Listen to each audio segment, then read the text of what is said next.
गुफुर गस्लायाव जुदि माबा मोनसे दागो होनानै होबाथाय बेखौ हाजार साबोन बा माबा मोनसे होनानै होबाबो नोङो डिटारजेन्ट लागायबाबो बे दागोआ गाखाला आरो माने मोले मोले जाना थागोन थेवब्लाबो बे दागोआ थागोन होननाया जोंनि बर'फोरनि गेजेराव दा बे दागोआ जाना दं। हौवायानो जा हिन्जावानो जा सेंग्राफोरा जेरै सापर्ट मोनो हिन्जावफोरनोबो बिदिनो समान समान सापर्ट होनांगौ। एडुकेसन जा जबानो जा जिखि जाया फिल्डआवनो जा।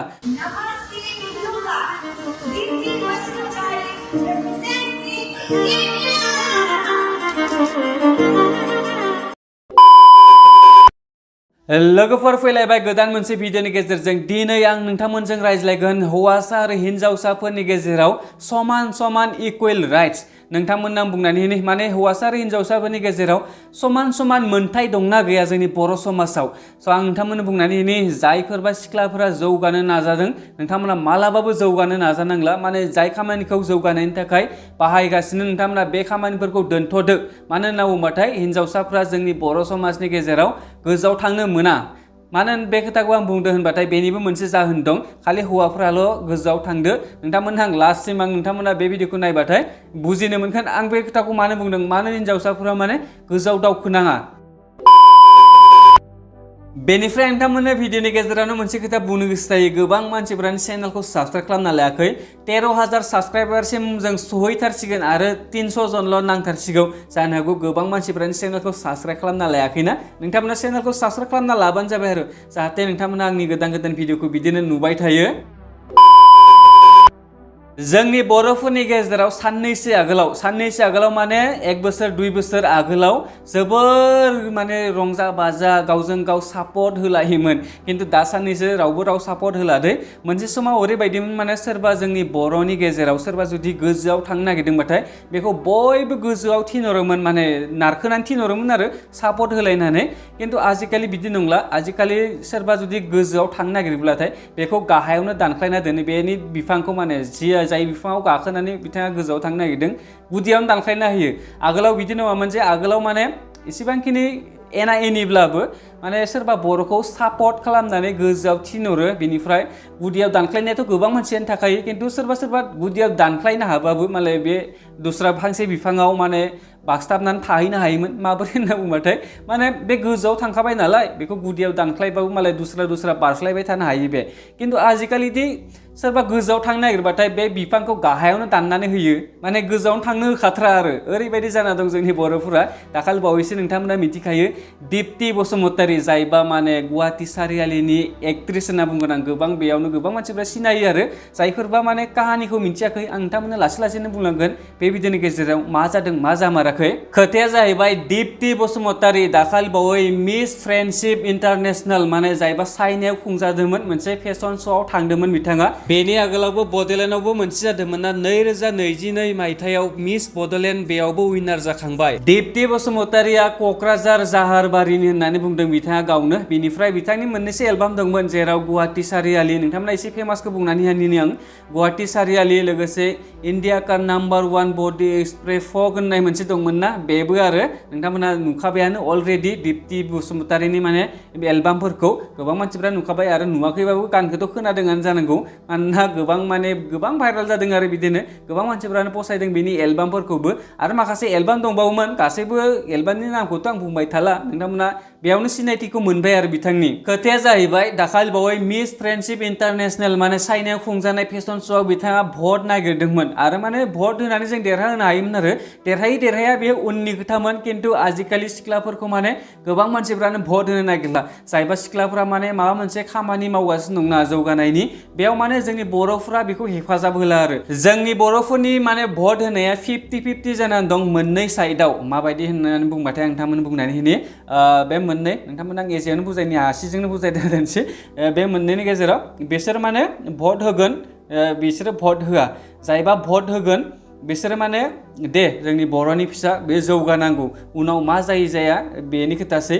खिन्थु बे मोनसेया जाहैबाय आं भट होआ। मानो भट होनो जोंनि सिगाङाव आगोलनिफ्रायनो गोबां मानसिफ्रानो भट लायै दा जोंखौ माने जोंनि बर'फोरखौ नेवसिनानै दस्रा मानसिफोरजों हाबा जागासिनो।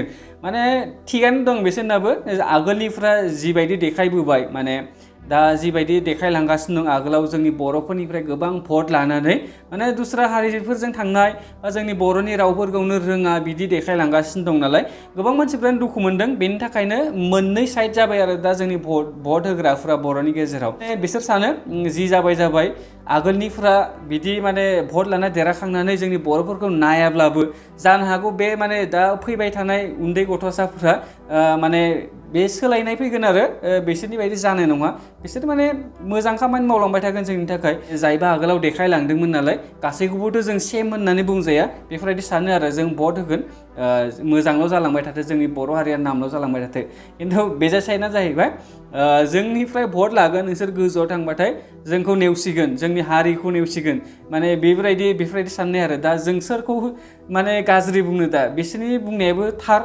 मानो होनना बुंबाथाय आगोलाव जिबायदि देखायबाय नालाय खिन्थु बेबायदि थाबाय थाबाथाय दा बिसोरनि बायदिब्लाथाय माने दा जा फैनो गोनां बिसोरखौबो जोंथ' दा बिदि माने आगोलनिखौ जोङो नायबाय थानानै आगोलनिखौ जों गोसोखांबाय थानानै माने जों भट होआलाफानो जुदि थाबाय थानो हानाय नङा मानो होनना बुंबाथाय जोंनिनो लस खालामना लानाय जायो खिन्थु जोङो दस्रा भट लायालासिनो गोबां खामानिबो दं जेराव जोंनि सेंग्रा सिख्ला बा सिख्लाफोराबो जायबा सिख्लाफोरखौ जोङो एसेबांखिनि नेवसिनाय बायदि खालामगासिनो दं नालाय भट होनायाव सिख्लाफोरा गोबां खामानि दं जेराव माने भट लायालासिनो देरहाबोनोबो हानाय गोबां खामानि दं गावबा गावनि टेलेन्टनिसो खोथा जायबा आरो सोरबा जोंनि बर'निफ्राय भट मोनबाबो मोनाबाबो जोंनि 0.5% भटजोंनो देरहानोबो हानाय माने मालाबाबो डिमटिभेट जाना थानाङा आरो आं बेखौनो बुंदों माने इकुवेल राइट्सखौथ' जों दा जेरै नुदों जोंनि बर'फोराव इकुवेल राइट्स गैथ'वा माने बे भटिंनि खेथ्रआव नोंथांमोना बेखौ माने नंगौना नङा बे खोथाखौ नोंथांमोना डाइरेक्ट बुंबानो जाबाय आरो खिन्थु बै आरो साननैसो आगोलाव माने जायफोरबा आगोलाव